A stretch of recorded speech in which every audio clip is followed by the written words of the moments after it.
Welcome. In this session, we'll define what we mean by a support vector of a hyperplane. So we're given m vectors, and each one of them is the jth one is a vector, and we have we have labels. So the labels are y sub j, and we propose a hyperplane, and we'll write that as the Blackboard style H. So the idea is, our concept is a support vector. A support vector is closest or nearest to H.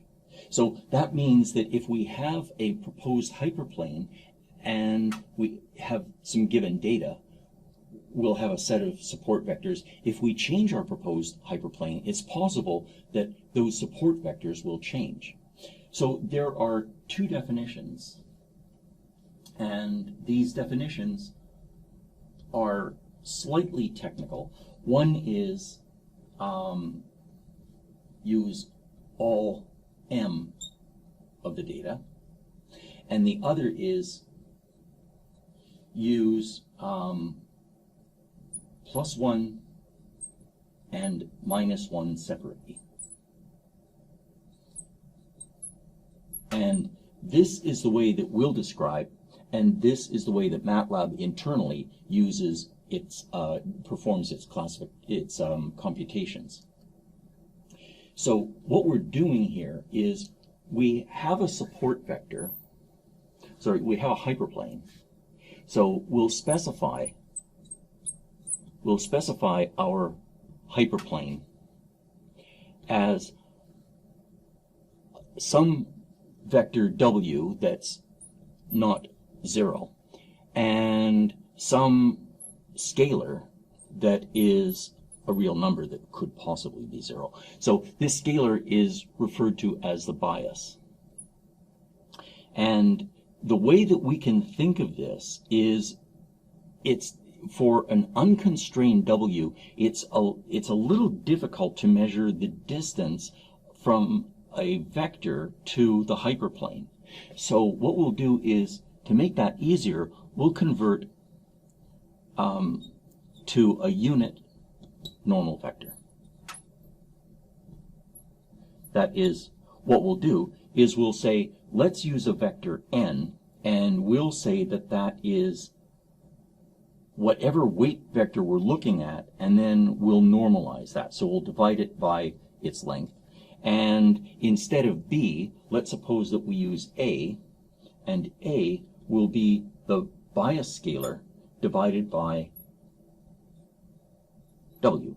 And now what we can do is, we can now that we have a unit normal, if we take the dot product of a vector x with the normal and add a, then that will be the pseudo distance. And we say pseudo distance because if it's positive, it's the orthogonal distance to the hyperplane, and if it's negative, that means that x is on the negative side of the hyperplane, and the absolute value of x dot n plus a will be the distance. So this is sometimes referred to as the signed distance.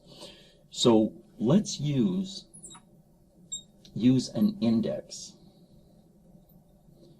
which is, we'll call it S for support.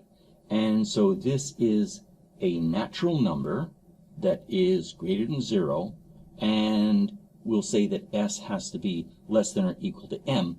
So that means S is an integer between 1 and m. So S will index the set of data vectors. And now we can define what we mean by a support vector.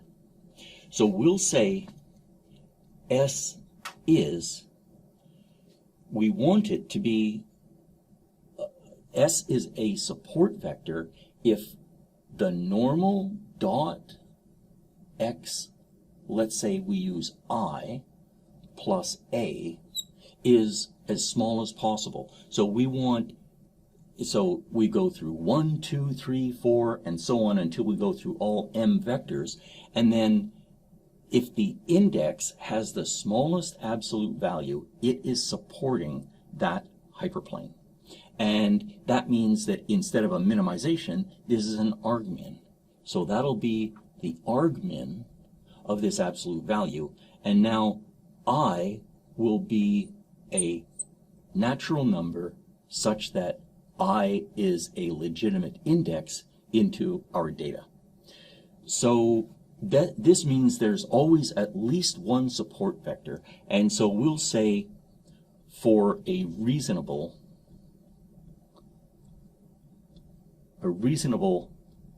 hyperplane in 2D, we have at least 2 support vectors. And let's try to understand what this means by going through a computed example.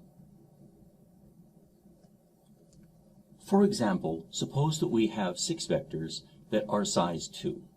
So we'll explore one proposed hyperplane. Here we have the data. These are the data in the positive class, and these are the data in the negative class. So these have labels +1, and these have labels -1. Suppose that we propose this as a separating hyperplane.